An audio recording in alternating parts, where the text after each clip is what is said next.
Off you go, Niels. All right. Hello, everyone. Welcome back to a November month on green energy sessions, coming to you from solar-powered Cape Town. So this month we're going to go into both energy use for the mining value chain as well as the materials that are necessary to support, the energy transition. This is a term that is becoming very important. It's a huge topic at the moment. On the sideline, I'm also just very excited to share that a market intelligence company that myself and a few others launched earlier this year called Project Blue. We now have 12 strong working for us here in South Africa. So I'm very excited to see that grow and offering some great opportunities here in SA. So if you've got questions on that, please give me a shout.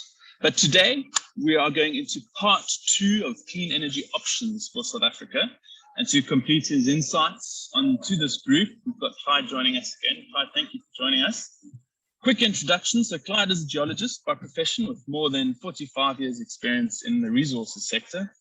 I'll skip the detailed introduction of his CV as we've had him here before, and I'm sure you all know him well by now.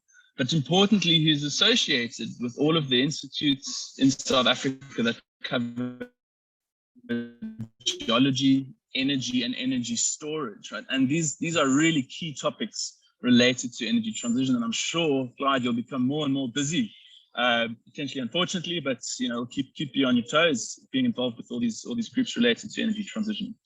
So, Clyde, over to you. Looking forward to hearing what you've got to say. So I'll be muting myself, and if you've got any questions, I'll be here. Thanks very much, Niels. Good to be back again. I'm making a rather dangerous assumption that any of you will remember anything from my first talk. But given that academia these days is semesterized, the first talk was in the first semester and you've written your exam already, so you've probably forgotten everything that I said. But I'm going to rely on just a smidgen of remembrance. And for those who missed the first talk, apologies if I go over some stuff a little bit quickly without a proper in-depth explanation. So the title of my talk today is Simulating the Horror, Changing the Trajectory. And the simulation of the horror, when I saw this particular photograph, which is actually a real photograph of a real train going over a real cliff somewhere in Yorkshire, I immediately, for some strange reason, recognized that the trajectory was very similar to the energy availability factor of the Eskom coal fleet. And I've plotted that it's not quite the same trajectory. The train's actually is on a slightly steeper trajectory. But anyway, that got me thinking. So there's the trajectory of the Eskom coal fleet from 2005 to 2022. And I just want to mention that I've changed what I was going to speak about to a certain extent, because since I last spoke, we basically, without me having to tell you, we basically in a full-blown emergency/crisis now, which I've been calling for, I don't know, about the last 5 years. And I sincerely wish that I had been incorrect. But this is a plot with a correlation coefficient of 98%, and it estimates that in 2022, the average coal fleet specific energy availability factor will be 51%. It's currently year to date running at about 53%, but in the last 6 or so weeks, it's been well under 50%. So we're on track for another year to put onto this graph. You can see I've got the year to date 2022 there, but when the full year is completed, we'll probably dip closer to 50%, unfortunately. This is just something I pulled. A colleague of mine got involved in an assessment of the state of the Eskom coal fleet way back in 2015. And that assessment showed that the coal fleet would require, just hang on to this, the coal fleet will require 4,700 major pieces of equipment to either be replaced or refurbished. Now, anyone who's ever been a mill superintendent or motor mechanic will understand the difference between replacing wearing parts and replacing parts that aren't meant to wear. Well, this 4,700 pieces of major equipment were parts that were not meant to wear in everyday wear and tear. In other words, they weren't brake pads, they were disc pads. In that kind of analogy, they weren't spark plugs, it was engine blocks. That's a frightening number. And I think that since 2015 to now, we 7 years down the line, and I'm not sure how many of those 4,700 major pieces of equipment were replaced or refurbished, but I can tell you that it wasn't enough, and there's probably a greater number now that require refurbishment. So we're in a very, very dire crisis situation in South Africa with regard to electricity generation. This is just a plot of the existing coal fleet, where the width of the column shows the size of the particular coal-fired power station in terms of nominal capacity. Nominal capacity just means installed capacity minus parasitic load. So you take away all of the needs for running the coal-fired power station, the pumps, the conveyor belts, and that's parasitic load, and you end up with nominal capacity. And we've got a nominal capacity at the moment of about 40 gigawatts in the coal fleet.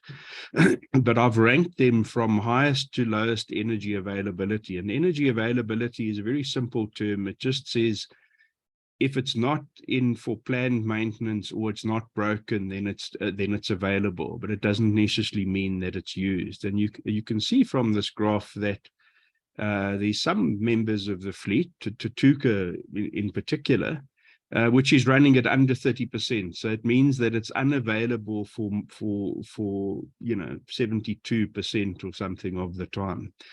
Now, the red line on this particular plot just shows what would happen to the average energy availability factor at any point. If I were to remove Tutuka, we would move from where I'm showing now, we would move from there. So the red line, if you like, is a weighted average of the availability factor of everything to the left of it. And if we removed everything to the right of where my cursor is at the moment, that's what would happen. So it's not a very good measure to measure Eskom's performance, because if I had a performance bonus that said I had to increase my energy availability factor, I would just shut down 3/4 of the fleet and say, hand over the bonus, please. So it's more relevant to look at what the likely yield or output of the coal fleet can be, rather than to sort of set aspirational targets based on the availability factor. Having said that, this is Eskom's 52-week outlook that they presented to Parliament at, I think it was at the end of September. So it's a little bit out of date now, but not that much out of date. And they showed the expected state of the system for the next year. So if you look on the left here, it starts in October 2022.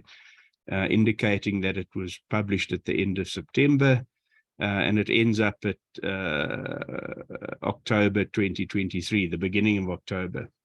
Now, as we all know, unfortunately, the likely risk scenario that Eskom painted there is actually what has come to pass.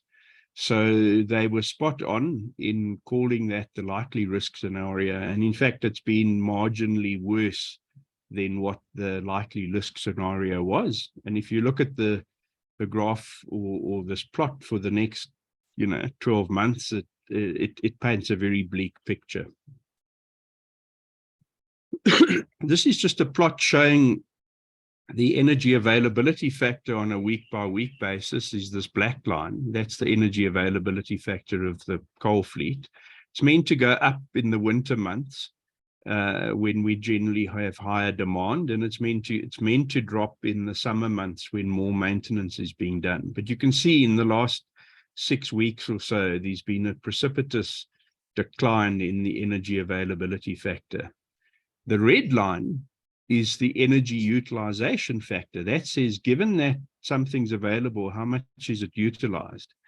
Now, a prudent fleet manager wouldn't really want to utilize his fleet for more than about 85% of the time maximum. Just basically to keep a 15% reserve margin up his sleeve, as it were, or up her sleeve. And you can see that this red line then, which plots the energy utilization factor, ideally should be sitting below this red line in order to give us that 15% emergency reserve margin. In case something drops off the grid, you'd like to have a substitute to put in its place. And if everything's running, you ain't got no substitutes. And you can see that it's alarmingly close to 100%. In fact, it's now running at well over 95% utilization. So it's akin to fielding a team of 11 soccer players where every one of them is carrying 1 or 2 injuries, and there's no one on the reserve bench. That's how tight it is. Now, in contrast to that, the energy availability factor ideally should be above 75%, and that's the aspirational target that's been set by the Minister of Public Works and Enterprises, to say Eskom as a target should lift that energy availability factor above 75%. And you can see from my opening couple of graphs that that ain't the trend, I'm afraid. The blue line then, just for interest's sake, is the so-called capacity factor. So the capacity factor is simply the availability factor multiplied by the utilization factor. And when the utilization touches 100%, you can see the capacity factor and the energy availability factor are one and the same. And those things are meant to be separated, ideally by a gap of about 15%. So in very simple terms, if anyone's ever heard statements from Eskom, too many members of the coal fleet are broken, too many units are broken or not available, and the ones that are available are running too hard. They're running in the red, they're running at risk.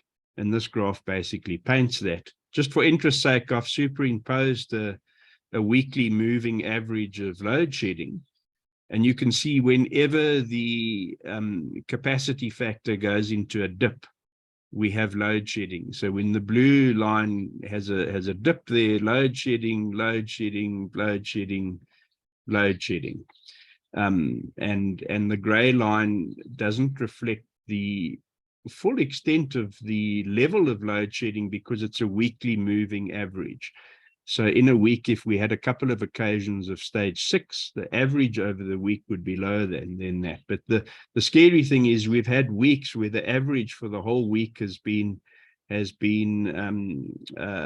stage 3 load shedding. And if we go back to this graph, you can see that the scenario says greater than 2,000 megawatts short to meet demand and reserves. And in fact, for weeks at a time, we've been greater than 3,000 megawatts on average. And we have, in fact, as everyone knows, been right up to stage 6. So it's a pretty bleak picture. This was similarly a thing that was presented to Parliament, which showed once again from September 22 to August 2023, it showed a base case where we would have, I don't know, 20 or something days of stage 1 load shedding. Then it showed a base case with an additional 1,500 megawatts not available and what that looked like. And then it showed a base case plus 3,000 megawatts not available. And basically it's this case that has played out so far in September and October. I just want to point out one or two things about this is, if you look at the estimated monthly gas generation, that's a euphemism for diesel, so the OCGT is using diesel. If you add up the total estimated generation cost, this column comes to 60 billion. Now, Eskom have a budget for running the OCGTs of 8 billion. So they say somewhere that although our model says we could run these things and help prevent load shedding if we had 60 billion rand available. The fact is that we don't have 60 billion, and therefore all of these things here, where it says maximum load reduction, all of these numbers should be probably notched up 1 or 2 levels to indicate maximum load shedding. So you can see a 3 could become a 4 or a 5. And you'll notice then that that starts reflecting the actual situation. So it's not as if we don't have enough open cycle gas turbines or diesel turbines available. The fact is that Eskom doesn't have enough money to run them. And bizarrely enough, even if it had enough money to run them, logistically, it doesn't have enough storage capacity to allow them to run on a semi-continuous basis. So in simple terms, you can't get diesel to Ankerlig quickly enough for Ankerlig to run 24/7. It's just not possible. The output from the diesel trucks feeding into the storage tanks isn't fast enough compared to the rate at which the OCGTs are drawing diesel out of the storage tanks. That's before we start looking at the fact that there's strikes in harbors, or there were strikes, and globally there's a shortage of diesel. This is just imagining a perfect world with an infinite amount of diesel available. You still couldn't deliver it fast enough. So the picture really is rather bleak. This just shows that diesel information, what we would do. So the base case, that's how much diesel would be burnt, monthly output in gigawatt hours. The base case plus the additional 1,500 megawatts of broken stuff is the orangey color, and the base case plus 3,000 megawatts, which is pretty much what we've had, is the red color. And I just plotted this to show you that, in fact, although this is what was in Eskom's report, we can't, or Eskom can't actually run them at these levels for the reasons I've explained: lack of budget and lack of logistics and lack of storage capacity. So base case plus 3,000 megawatts, we would need to run the OCGTs to produce 11 terawatt hours per annum, and it would cost 62 billion. Now, just to put things in perspective, we've probably had fewer than 2 terawatt hours of load shedding this year. So you can see that if we had had an unlimited budget for diesel and no logistical bottlenecks, we could probably have staved off the need for load shedding, but only just. But the fact is that Eskom doesn't have a 62 billion budget for diesel. It's got more like a 7 billion budget. So what I tried to do then is take this data and put it into one of my models. And I've tried to simulate what the situation would look like, to see if my model gave similar answers. And so this one is a simulation of the Eskom base case.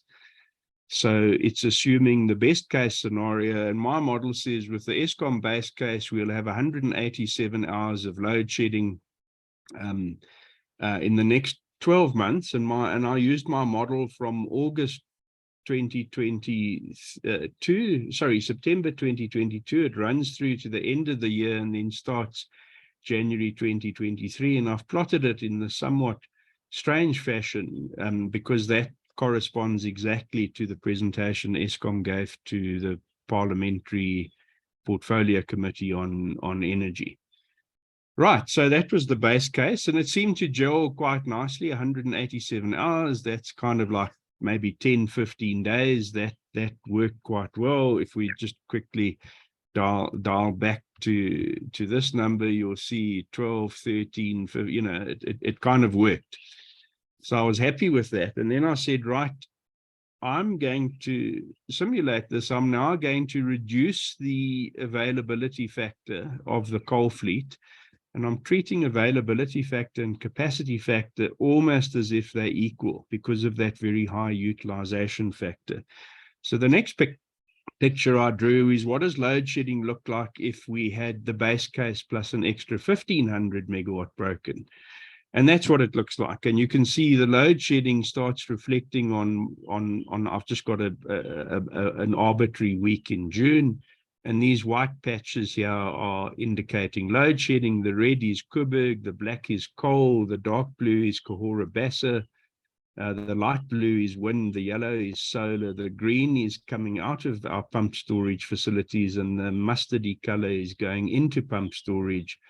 The gray is open cycle diesel turbine, and the white is load shedding. And that's what load shedding would look like according to my model. So you can see here we would have touched stage 4 a couple of times, but in winter next year we could go up as high as stage 8, and you will all be aware that we probably came within a whisker of stage 8 in the last 2 months or so. I'm afraid the next plot is even bleaker. This is the base case plus 3,000 megawatts broken, which is basically where we sit. And you can now see that we're looking at 3,373 hours of load shedding at an average of stage 3. 2.77 is stage 3 load shedding. I've adjusted it so that my OCGTs can only run up to a budget of 16 billion. Now, remember, I said Eskom's budget is 7 billion, but they've applied for a budget of 16 billion for next year. So I adjusted the amount of OCGT they could use to reflect that they couldn't go above 16 billion from a budgetary perspective.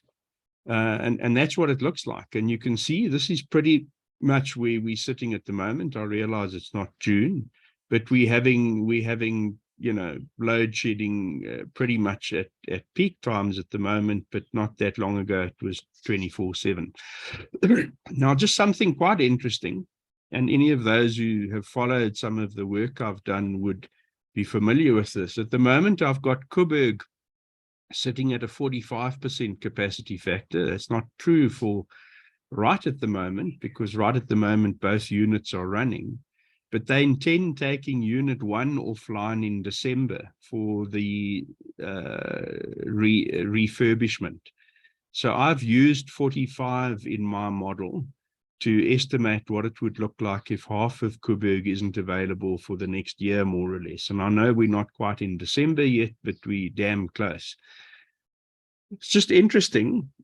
The diesel cost is 16 billion, but the cost to the economy is about 187 billion. And that's using a conservative figure of the cost of unserved energy of 20 Rand a kilowatt hour. Some people argue that that should rather be 100 Rand a kilowatt hour, and you can do it in your head. Just divide 187 by what would it be, by 5, and times it by, times it by 5, and you'll get an idea of what their cost to the economy could be, depending on which figures you use as your yardstick. Quite an interesting thing is, I thought to myself, what would happen if we didn't refurbish Koeberg, but we let it run out its natural life? And we said we're not going to refurbish it in our time of greatest need. We're going to rather let the tail ender batsman wag, and we're going to keep Koeberg at a 90% availability factor. And I had a look at that. So look at those numbers, 187 and 203 billion. If we move Koeberg to running at 90%, we drop that to 94 billion. So basically, we save about 100 billion of cost to the economy of having to shut Koeberg down incrementally, unit 1 and unit 2 sequentially, for pretty much the next year. That's what it's going to cost our economy, an additional 100 billion Rand. And if you use the 100 Rand figure, it's an additional 500 billion Rand for the luxury of extending the life of a 1980s model car, where good luck with fitting those airbags into the crown pillars or into the steering wheel of the car. So it's just interesting to have a look at that. So let's see if there's any bright side to having painted such a bleak picture now. This was presented in my previous talk, so I'll be very brief here. This basically says that we can generate all the electricity we need in South Africa with a combination of wind, solar, and storage It shows battery energy storage here, but of course it would also include pumped storage, underground pump storage, gravity storage, vanadium flow batteries. So just think of it as storage. And the way this graph works is it's a little bit like a eutectic, except I can't remember what a eutectic is, but I remember curves that looked a bit like this.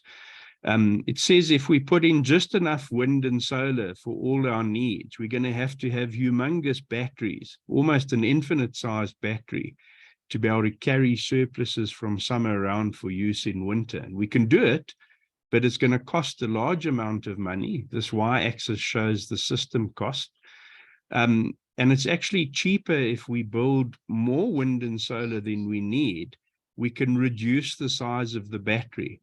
And every dot on this black curve is a potential solution for 100% wind, solar, and storage.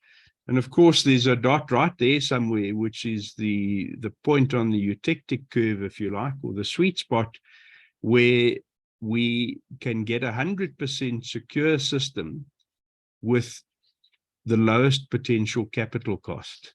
Now, the interesting thing about that sweet spot, the lowest cost combination of wind, PV, and storage, it's designed to carry us through the very worst patch in winter. And therefore, on every other day of the year, we're going to have excesses or surpluses. So it's one where we will have significant excess wind, PV, we'll have significant surplus energy produced. Now, what I did is I instead of doing a curve for the whole of South Africa, which I presented in my last presentation, I've done a clean energy U curve just for the Western Cape. And this is what it looks like. So the Western Cape, the x-axis is multiples of the Western Cape annual energy consumption. And the Western Cape annual energy consumption is about 20 terawatt hours. So if we try and only produce a little bit more than the 20 terawatt hours, we start going up. And in fact, if I put a point here, this thing would start going off the graph, basically. So I just drew this up and showed that the sweet spot for the Western Cape is round about where we produce an excess of 70–75% surplus power. But our capital cost is at the lowest point, and it's just a sniff under $15 million. This would take the whole of the Western Cape, make it 100% reliable, 24/7, with a combination of wind, solar, and storage, nothing else. In order to do this, we would have to add 7.5 gigawatts of solar PV, 4.5 gigawatts of wind, 3.2 gigawatts of storage of 5.7 hours duration, and it would cost us $14.65 billion were we to do it at today's prices. If as we believe, some of these commodities are going to start coming down in cost again, in particular storage.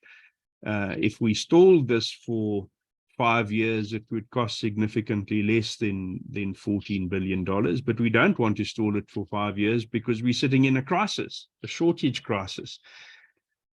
So here's just a table of the plots from this graph. And the one I've highlighted there shows that we would have a 76% superpower or surplus. We would be putting in the 7,500 megawatts of PV, 4,500 megawatts of wind, and 3,200 megawatts of storage, 5.7 hours duration. The total storage megawatt hours would be 18,000 megawatt hours of storage. Capital cost $14.65 billion.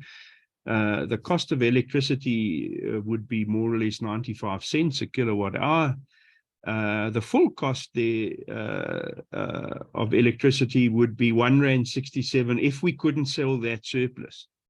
If we had to curtail that superpower of 14.7 terawatt hours, the effect would be to increase the price of electricity to R1.67, which interestingly enough is very close to the numbers from the risk mitigation program.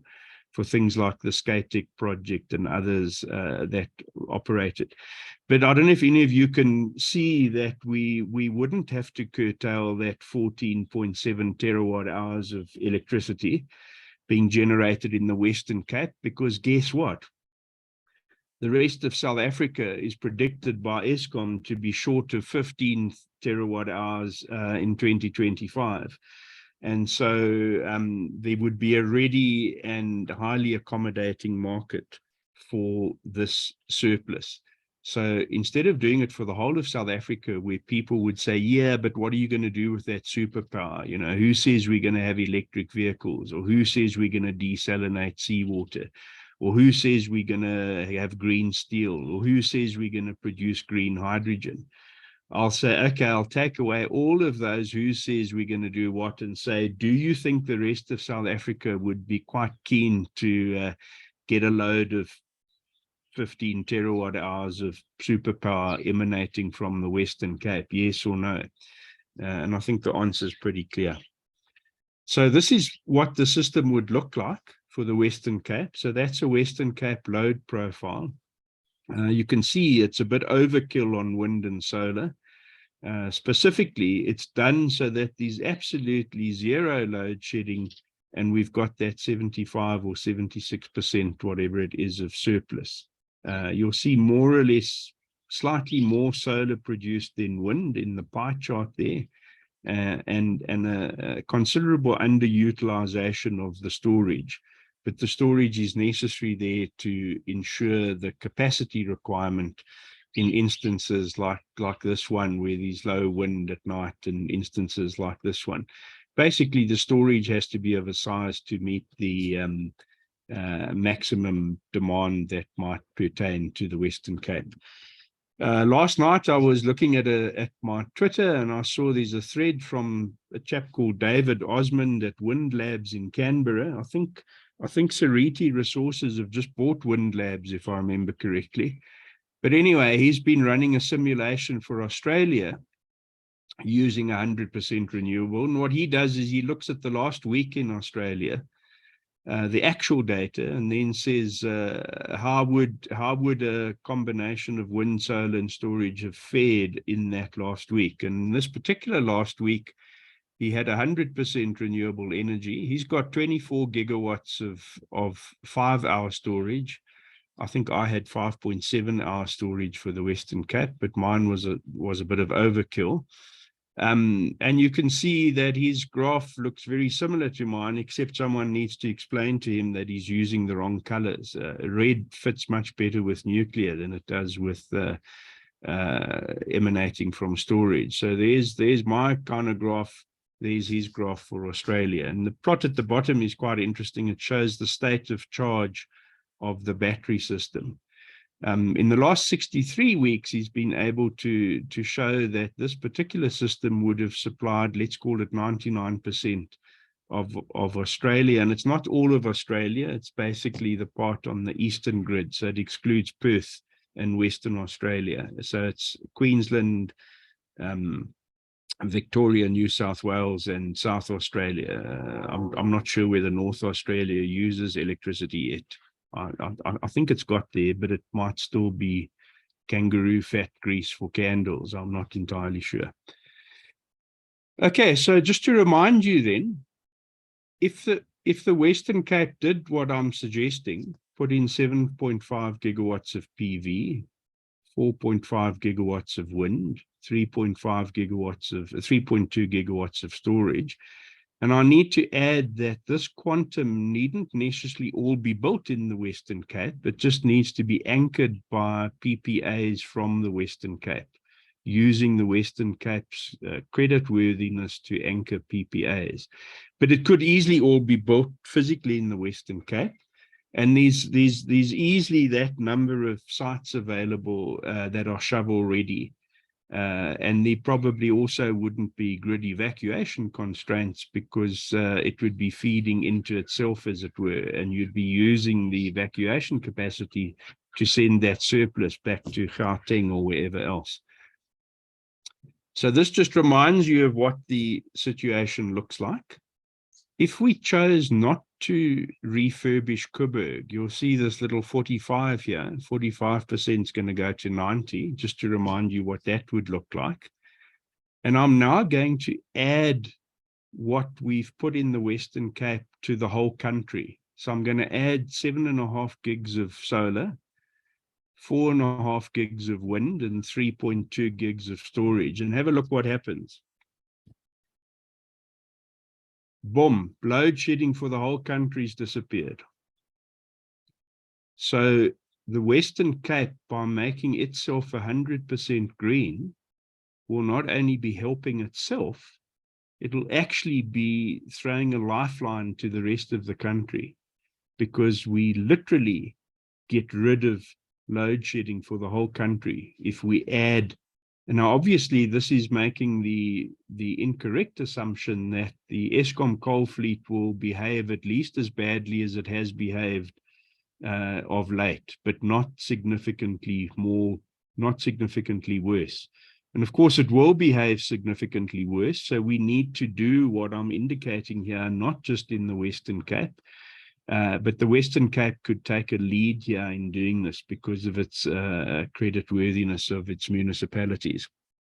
Now, just one last thing I want to add here is you'll see I've got the nuclear energy availability factor still at 90%. But if we don't refurbish Coburg, Coburg's going to have to shut down one unit in 2024 and the other unit in 2025. So I thought to myself, what would happen if I removed Coburg? Coburg's this red line along the bottom here. What would happen now if we removed Coburg? So Coburg's been very useful to allow us to build the 7.5 and the 4.5 and the 3.2, and it's been great. But now we haven't refurbished it, so Coburg's going to disappear. And have a look what happens if I get rid of Coburg, if I make the nuclear energy availability factor 0. That's what happens. We've got rid of the red stripe at the bottom, and we haven't got as much superpower anymore. We're using our batteries more efficiently, and we've got 1 hour of load shedding in the predicted arena. So basically taking Coburg out of this equation with the same numbers, everything else exactly the same, has made 0 difference. And so one of the arguments of this analysis, apart from the lacquerness, if you like, of the Western Cape leading the way, turning itself into 100% renewable energy, anchored by the creditworthiness of its municipalities, and thereby stopping load shedding in the whole country, it also can then make sure that you don't have to be sitting with a second-hand nuclear power station on your doorstep, and one where the International Energy Agency recently put out a report that Eskom didn't want to release, but they released it after, I think, the DA put in a fire application, that there were, and I hope I get this right, there was something like 14 critical safety issues at Coburg that hadn't been adequately addressed, according to the International Energy Agency. It wasn't just a case of steam generator replacement. And in many cases, they couldn't even give a safety assessment because the monitoring equipment wasn't working properly or wasn't in place in order, or the information wasn't available in order to give that assessment. So anyone who's tried to think that you can refurbish a 1980s car up to modern car standards with ABS braking and 4-wheel drive and 7 airbags and Mark Levington sound is actually smoking something, quite frankly. And I think we should be glad that we've managed to see it through its proper life tenure without major incident. And so just to finish off then, this is what I regard over the next 13 years as a realistic sequential decommissioning of the coal fleet. Natural increase, there'll be a natural increase in the coal fleet availability factor as we remove the bangers from the fleet. And the PV and wind additions that I've indicated on this graph would be necessary to replace the country's output. And the first little bit on the left-hand side here is the bit that the Western Cape needs to do to bump us out of our current load shedding and set the path for what needs to be done at probably 10 times that scale, or at least at similar scales over the next 10 to 15 years. And that's me done. Thanks very much.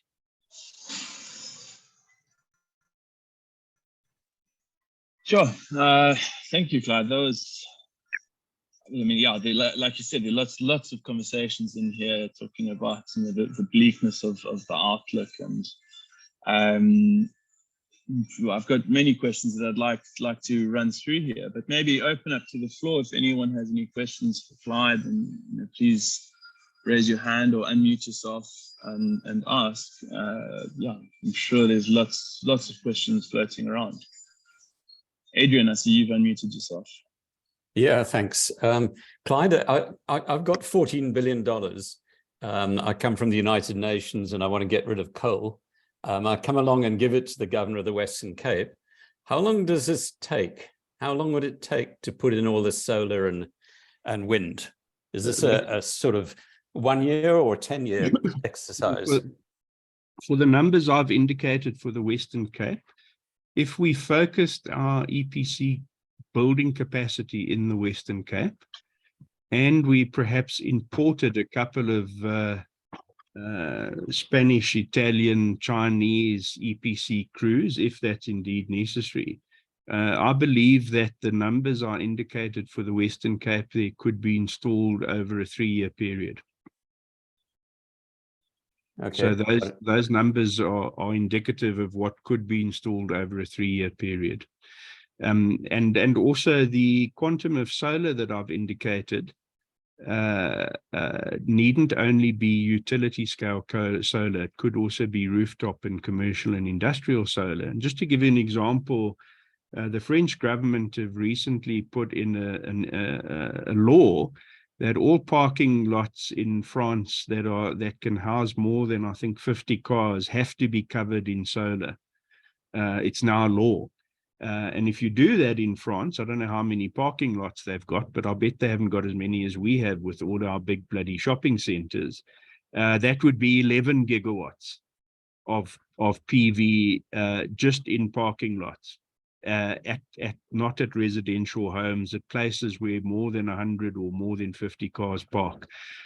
Just one last thing, Vietnam installed about 11 gigawatts of rooftop solar in 1 year. So I don't know what Vietnam know that we don't. So this could be done across the spectrum of levels, from rooftop, commercial, industrial to full-blown utility scale. But thanks, yeah. Thank you. It's a great point. I mean, you're talking about Vietnam there, you know, talking about these supply chains that feed the renewable energies. Maybe I'll just one quick question. What battery storage technology have you been using in your cost estimates specifically? I tend to use lithium ion because that's where the best data is available. So you know, if you look at Lazard for levelized cost and capital cost data, they put out an annual report, and they generally look at vanadium flow, but they generally look at lithium ion. It's just because it's so dominant in the market, you can get real tangible figures from it. So I have quotes, for example, for lithium ion batteries. So I'm very comfortable that the numbers I'm using are in fact slightly conservative. Yeah, no, I think, look, it's definitely the right decision to do in terms of a technology base at this point in time when we're looking at all the forecasts for energy storage globally, right? There are all sorts of technologies and raw materials are trying to jump on that bandwagon, and vanadium being one of them, and vanadium potentially having an important role to play, but it has its own risks, specifically price volatility. Yeah, and you know, there will be other things to do, but lithium does seem to dominate. I think the vanadium guys have got a very clever thing where they basically they own the vanadium and lease it to you. So you have a model where you can choose, and they don't really care what the price volatility is. If the price goes up, it's their vanadium. So when your contract ends, they would love it if the price of your vanadium had gone up because it's their vanadium, but they basically charge you at a rate where they're taking that volatility risk, but then they also take the reward. If the price of vanadium up, it's theirs, not yours, kind of thing. So it's a nice model, I think. I mean, you're absolutely right, but they've done that out of a necessity given the history of vanadium, because the economics of VRBs go out the window when vanadium prices skyrocket, depending on what's happening in China. Yeah. But yeah, I think we've got some more on that. Clyde, Video Schnabel wants wants to. Video How's it feel? Okay, yeah. Sorry, we've got a Yes. question. Hi, guys. We've got two questions here. One from. Vito, if you don't mind, why don't you just introduce yourself? Because most of these Sure. old bloody retired geologists far down in Overberg won't know who you are. Okay, my name is Vito Schnabel. I'm the Business Development Director at Canadian Solar, but have spent like 9 years with SAPIA, the South African Industry Association, and I'm very passionate about the solar part of it. To respond also to Adrian's comment in terms money and what is the capacity that South Africa can do. Just a quick question to what do you think, how much megawatts or kilowatts has South Africa installed in the private sector outside of REAP in this year to date? So since January to, let's say, end of September. Anyone that wants to put a figure out? I won't Clyde answer notes the figure. I know the answer. So this is one of those questions where if anyone knows the answer, don't answer. But if you don't know the answer, then answer. Yeah, just to give you an idea. So currently the private sector has shipped and installed about 1.5 gigawatts until September. So the first 3 quarters. People question me about that number. I can verify this number. First of all, we sell a lot of modules into the market. So I know our numbers exactly, but I've also done import figures from SARS and looked at the import codes and basically used those import codes and worked back how many megawatts that is, because that import code is just a rand value number. So that shows you what we currently already are able to do in South Africa, and it's I don't think it's difficult to double that number, and we will double that next year, easy. Thanks, Vito. Thanks, Vito. Yeah. Graham, you had a question. You've got your hand up. Do you want to go for it? Yeah, good morning. Graham Gavinia, I'm a geologist, been around for about 45 years. I've been looking at geothermal energy on and off over the last couple of years. I'm also looking at biogenic gas, coal bed methane at the moment, and I've got an overseas outfit that is getting very interested in this country. I will admit I did miss out on part of your talk there, Clyde. I'm not exactly sure that, I'm not convinced that wind and solar power is the answer to all our problems right now. I might have missed this. Did you at any point use the word baseload? Sorry, Gavin. Baseload power. Put your mind at ease. It isn't the solution if you don't include storage. Yeah, but So storage, is that a viable option right now? Because I've looked for sort of something proof of concept. Is actually, have they installed even let's say at a suburb level, sufficient battery storage to keep a couple of houses, maybe 100 houses going for an appreciable period of time, like say from sunset to sunrise? Yeah, look, I don't want to, I can just quickly tell you that it's the fastest growing market in renewable energy storage, and there are regularly now installations being put in, some storage only, and I'm talking utility scale, where previously a 300 or 400 megawatt battery would be unimaginable. Now they stock standard, basically.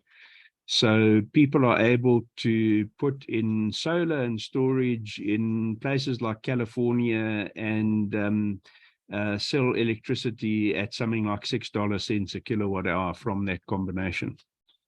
Well, oh, that's interesting. I'll get a hold of you via your email. I wonder if you could send me any sort of paper or some sort of just saying, outlining what they've done. I'd be very interested to read that. Absolutely. Yeah, no, that'll be great. And where are you based, Graham? I'm still in Welkom for my sins. Just one last question here. You're welcome. Yeah, it would be, it would be very great if the Western Cape could supply power into the national grid. Do you think, given the chaos in Eskom and with the government right now, that that is an option? Because I keep on hearing that the transmission or the grid is going to be spun out of Eskom as another company, and I'm just wondering if that's just not another pipe dream. No, I think the spinning out of the transmission and perhaps distribution as separate entities is something that's moving ahead. The important thing in the analysis I did that I shared today is that we don't need any grid strengthening at the way I've described it, because basically the bulk of what we produce in the Western Cape will get sucked up by the Western Cape, so to speak. Yeah. And the amount that will then travel northwards will be less than the amount that's currently traveling southwards, if you know what I mean. So we'll just change the direction of flow on those arterial transmission grid lines that are already in place. So this is, and of course, if you're looking at commercial and industrial and residential rooftop, you're basically putting the electricity on the capillaries in the grid. So there's no requirement to strengthen transmission in any particular way if you're generating at source. You basically remove the transmission argument from it. Okay. Oh, thanks. Good discussion with you, Clyde. Thank you. Yeah, thanks. Nice to hear from you again after all these years. Yeah. Jim would like to know, how would you kickstart this process in the Western Cape? Okay, so one of the most exciting things about this is that I kind of obviously am using the Western Cape as a proxy here because I'm speaking to the Overberg geological group. I'm not sure if the Overberg is regarded as part of the Western Cape or whether it's a separate colony, but the appealing thing about this is that we don't have to wait for the private sector mining, smelting, Sasol businesses to do this. The appeal of doing it in the Western Cape is that it's actually feeding electricity to Western Cape municipalities, not to aluminium smelters, not to ferrochrome smelters. We're not reliant on anyone. It can be done by the Western Cape. So just in very simple terms, if this was done and each of the municipalities in the Western Cape chose to purchase what it needed from this so-called fleet, and I don't really care whether the fleet is owned by Eskom or privately owned by IPPs, but the way I would really like it to be owned is to be owned by the people of the Western Cape. So in very simple terms, if you were to take a loan on your home for 100 grand or $250,000 or something and invest it in part of this fleet, assuming you trusted the people who were taking the money from you, it wasn't, I don't know, I won't mention any names. There's too many to mention, so I'd hate to leave someone off of the list. But if you had a vehicle whereby you could make an investment of that order of magnitude into this fleet, and you would receive a dividend for that investment that would be larger than the repayment on a home bond if you had used a home bond to secure that loan, that's the kind of investment that's possible in this. So the price at which we would sell electricity would be significantly less to Eskom prices, but the people who own that fleet would actually make investment returns on that would generally be bigger than you would get on a typical retirement annuity from one of the pension funds. So it's all self-financeable. And the way I would like to kickstart it is, and I'm actually going and speaking to one of the big financial institutions straight after this webinar, who are interested in looking at stuff like this, is basically, I would say the debt of this fleet would be owned by the people, but it would be good debt. It would be like renting a flat or buying a flat with a bond and then renting it out where your rental income exceeded your bond repayments. And what's not to like about that, basically? So yeah, the only thing holding back from it being kickstarted is belief that you're allowed to do it and you don't have to ask anyone's permission. Thank you. Thanks, Clyde. Yeah, we've got another question here also from Julia Evans asking, are there similar examples somewhere else in the world that have done this successfully? Or do you think, this is still really the early stages of the sort of energy transition, energy storage is still something that's ramping up? Keen to hear your thoughts on that. Yeah. Okay, so when we switched from celluloid photography or analog photography to digital photography, there would undoubtedly have been questions that people said, show me a country in the world where they only use digital cameras. And everyone would have said, oh, no, they only just started and the real photographers. So this would be a wonderful opportunity if someone now came and said, show me a country in the world where they do 100% renewables. You could say, well, I can't quite show you a country, but I can show you an area that's big enough to be called a country if that's what you wanted to do. And look, it's doing it. And it's exporting to its neighbors. So yes, I mean, I've done a similar study for Namibia. Namibia can go 100% renewable in 3 years for under $2 billion, an export surplus to South Africa. But when you're trying to do something at the scale I'm trying to do it, people feel as if they need to ask permission from someone. And so I'm putting out a challenge to the Western Cape. And the way to do it is to get the financial institutions prepared to lend people money on the security of a green bond that would build this fleet. And then you just frickin' do it. So that's my starting point, is I want broad community ownership of this fleet, with the financial institutions in this country lending people money, even if they don't have the collateral to borrow that money, as long as whatever they borrow gets invested into a bond that would actually allow them to pay back whatever they had borrowed. So yes, there are countries in the world that are 100% renewable energy. Iceland, a couple of odd ones with geothermal. I think Uruguay is quite close, but it's got a lot of hydro. Wouldn't it be fantastic if the whole of South Africa became the role model? But we can't do it quickly enough. The Western Cape, however, uses about 5 or 6 times as much electricity as Namibia.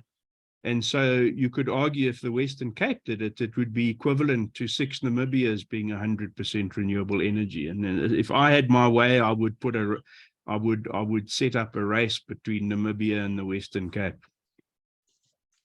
Speaking of which, Clyde, how much of Eskom's electricity is still being exported in this current day and time?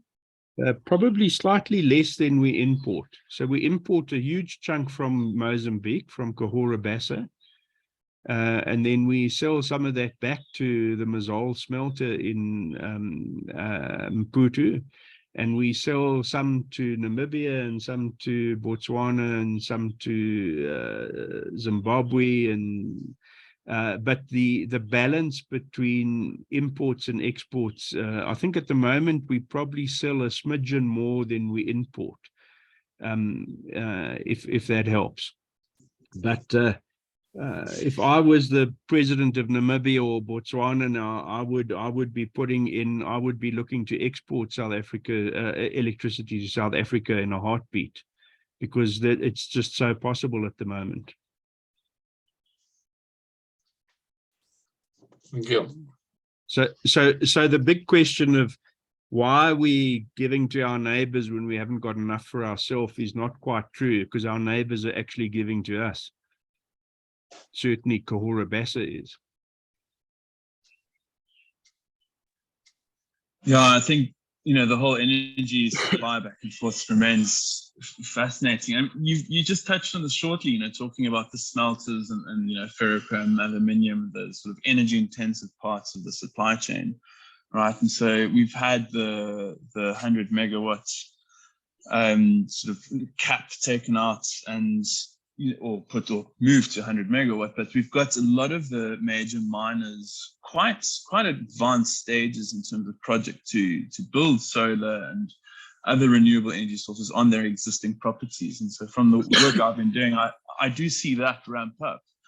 Have you looked at, what's the potential for these miners to actually contribute to relieving that capacity usage that's sitting up there above the 95%? Have you tried to look at the potential support that these miners can do?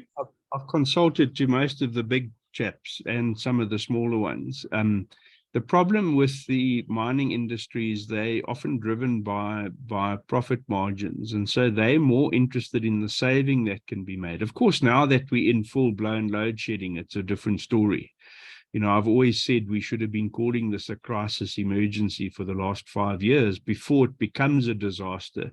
And you could actually argue that we're actually in a disaster now. It's no longer an emergency crisis. It's if you've got continuous stage 3, 4 load shedding, in my book, that's a disaster. From a geologist point of view, it's somewhere between uniformitarianism and catastrophism, but it's so yes, but the problem with them, and the problem of doing it as I don't want to call it a free for all, they're all chasing cheap energy at the moment, and not many of them are looking at putting in the necessary storage. So they're saying we'll go and get a bit of that cheap wind and solar, and we'll rely on Eskom for capacity if it rains or if the wind's not blowing. And one of the biggest challenges is to work out how you get people to invest in the requisite quantity of storage that balances what you're putting in terms of wind and solar. And whenever I've modeled it anywhere, almost anywhere in the world, that balance is damn close to the Fibonacci series. So it's 8 units of solar, 5 units of wind, 3 units of storage. And if you look at what I recommended for the Western Cape, it was 7.5 solar, 4.5 wind, 3.2 storage. You can see I could have actually designed it where it was 853, but then the excess would have been more than it actually needed to be to eliminate load shedding, and it wouldn't have been the cheapest spot. So the challenge I have, and I don't quite know how to get around it, I don't want to regulate to say, if you're going to get 100 solar, you've got to get 3 storage as well. Or if you get 500 wind, you've got to have 300 storage as well, because regulation is never necessarily a good thing. But what I do know is that the final mix will need 853, and that ratio might change a little bit. If wind gets cheaper than solar faster, then it might be 863. If solar gets cheaper than wind over time, then it might be 833 kind of thing instead of 853. So that is my concern with the big companies. And what I'm saying is an opportunity for a non-traditional mining province to actually take a lead role here and say, we are mainly tourism, services, fruit. There are mines. I'm not suggesting there aren't these mines along the West Coast. There's cement mines, maybe there's a great big bloody rare earth element thing sitting somewhere, I don't know. But basically, the Western Cape is not known as being a center of mining in South Africa. And so what I would like to propose, given that I'm speaking mainly to geologists, is that the Western Cape geologists take the lead in mining wind and solar. Let's not call them wind and solar farms. Let's call them wind and solar mines, and then maybe it'll spark some sort of urgency. But thanks. Yeah. No, I think there's some really good comments in there, trying to understand where and how this energy crisis can be solved. But just one final comment from me, and then open up again to finish off, is, you just mentioned, which will win out in costs. And when we're looking at the supply chain of solar PV and wind turbines, and especially the high power wind turbines, we're looking at some materials that, silicon metal required that to go into PV. You've got rare earth magnets into the powerful wind turbines. So yeah, there are lower quality options that can be utilized, but these are supply chains that are already getting sort of a global attention, and there'll be global tightnesses. So yeah, if this is an industry one who hangs around too much, you might miss the boat just in terms of securing supply. So it's because it is an industry that has global attention. So the raw material feed environments is one that's extremely critical at present, and I think that needs to be included in understanding how viable it is to build these scale energy systems. Yeah, just something quite interesting, because footprint always comes into these discussions. I don't know if these two footprint discussions I like to have, and no one asked it, but I'm taking a bit of license here. The current footprint under land by coal mining in South Africa is significantly larger than the total footprint of wind and solar farms that would be required to power the whole of South Africa. So you don't look at the footprint of the coal-fired power stations, you look at the footprint of the supply chain. That's one thing. Perhaps even more interesting is that the exclusion zone around the Fall Pits nuclear waste disposal site, there's a 30-kilometer exclusion zone, a 30-kilometer radius exclusion zone around Fall Pits. If you take that 30-kilometer radius circle, you could build enough solar there to power the whole of South Africa. Would you do it? Of course not, because you'd need to have the aorta and the jugular vein running from it, and the transmission couldn't carry it. But it just gives an indication. So when people tell you nuclear's got this wonderful tiny footprint, and it produces so much power, its real footprint is actually greater just on Overberg and the Fall Pits disposal site to power the whole of South Africa on solar. If we chose to go onto the Knarsvlakte near Fall Pits and build solar panels there. So it's quite interesting. And then also from a mining perspective, I think they're saying we're going to need about 1 million tons of lithium by 2030. Well, currently we use about 18 million tons of copper each year as the globe. So I realize the two aren't the same, but I'm just saying that the quantum of some of these things is massively more than we've ever required before, but it's still dwarfed to a large extent, and that's not even talking about the quantum of steel that we use, or chrome, or coal for that matter. So the numbers are very big compared to what they have been, but they're actually not overly alarming numbers in terms of if they were to move from tier 5 to perhaps tier 3 commodities in terms of interest in producing them. And of course, as if the price of them goes any higher, as anyone who knows after what the Hunt brothers did in the 80s to the silver price, people find alternatives. And the next thing is you ain't got any silver photography going on anymore. It's all bloody digital. So I'm not scared about technology and material bottlenecks in the long run, but I take your point that the orders that would be required to get the Western Cape to do what I've suggested would not rock the global supply chain boat in any way. Of course, if all our ports are closed with strikes, that might be a bigger problem. Well, if you further into the future, what do you do with the waste material at the end of the day? Where do you bury the blades? What do you do with all the batteries that are going to die? Okay, so side issue really. I'm very concerned about waste material. Blades, there's a wonderful way to use them these days. Is we take 4 scoops of tailings dump sand, mix it with 1 scoop of shredded fiberglass turbine blade, mix it up with a composite and make a 35-ton brick that you then lift and lower in a construction building that acts as a gravity version of a pumped storage battery.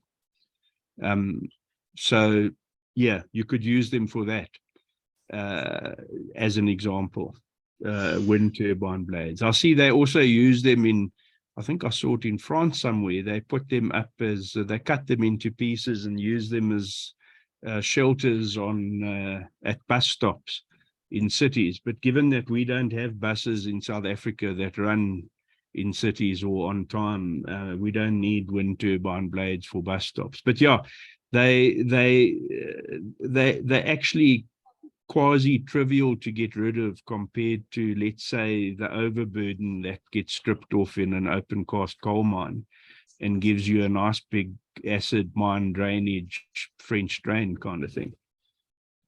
It's, I don't want to trivialize it, but it's actually not an issue.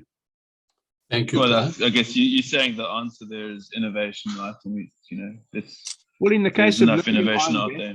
I think they're within a smidgen. You know, if the price of lithium goes up another snicket, you can recycle these things and reuse all the elements within them.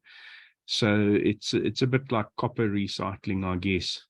Not exactly the same. But the reason lithium-ion batteries start non-function is not because the lithium disappears. It's because of dendrite growth, and it's because of blocking up of the electrolyte, and it's because of cathode and anode deterioration and a whole bunch of things. But it's not because the lithium scarpers out the side of the battery casing. So it's all recyclable, basically. Just a question here from me, Cobus Venter from Hermanus. Clyde, what is the smallest scale on which one can do this? I mean, you're talking about, let's say, Namibia and Western Cape, and I think there are obviously some government regulations need to be changed. But can it be done, for example, or started by, let's say, a local, let's say, municipality or something like that? Or what is your sort of thoughts on that? Yes, it absolutely can be. But we're not looking at going off grid here. So if you're looking at a local municipality, when you go for the larger the region, the more utility the network has, if I can put it that way. So you can share resources. For example, the Western Cape's got the Palmet pump storage scheme. It's got Steenbras in Cape Town. It's got a lot of resources, and if you, for example, if all the small towns in the Western Cape did a deal to use Palmet as their battery, then it would be great. You can see the versatility then of having of being connected to the grid, because the beauty with electricity is you can dispatch and deliver it at the frickin' speed of light. You know, so you don't have to co-locate things. And that's something that drives me crazy, is because the very system operator that runs our system in South Africa doesn't seem to be fully aware of this. So if you look at the current pump storage facilities in South Africa, they're nowhere near where the coal plants are. They're up on the escarpment between KwaZulu-Natal and the Free State. And the reason for that is you can get whatever you need to store to those storage facilities pretty damn sharpish. I forget what the speed of light is, but it's pretty sharpish. And so once you've got your grid in place and in shape, the logistics of moving electricity around are multiple orders of magnitude easier and more efficient than the logistics of most other things. So yeah, I'm busy working currently with a number of municipalities in the Western Cape, and we have a model whereby the town can take itself off of load shedding within probably 12 months if it wanted to. But then you run into the bloody MMFA and the MPFA and the PMFA and the et cetera, et cetera. So I actually gave a presentation to the city of Cape Town, and I used as an example, if the city of Cape Town did half of what the Western Cape does, then the whole of Cape Town could be 100% renewable energy with no load shedding. But then I decided it'd probably be a good idea to extend it to the whole of the Western Cape. Otherwise, the oaks in Hermanus get pissed off. Thanks, Cobus. Thank you very much, Clyde. Nils, you want to take us on to next week's talk? Yeah, so I mean, well, next week we got, oh, Henny, can you help me remind who's talking next week? We're going into Fortune's joining us, is that correct? Yes, I think so. I don't have That's it in right. front. Yeah, well, we'll continue our conversations in the sort of green energy space, and I think we're turning more but to the raw materials that underpin them. But I think, Clyde, this has been fantastic to get a good overview of sort of the grids and, you know, what are the potentials here, right? So we've got a global conversation around, you know, energy transition, and, you know, look at what's happening in Europe right now. You know, the whole drive to become energy efficient and green has been turned on its head with a war crisis and energy supply. So, you know, this isn't issues unique to South Africa, although our situation with load shedding, you know, it's not unique. It is unique. It's been around since 2027. So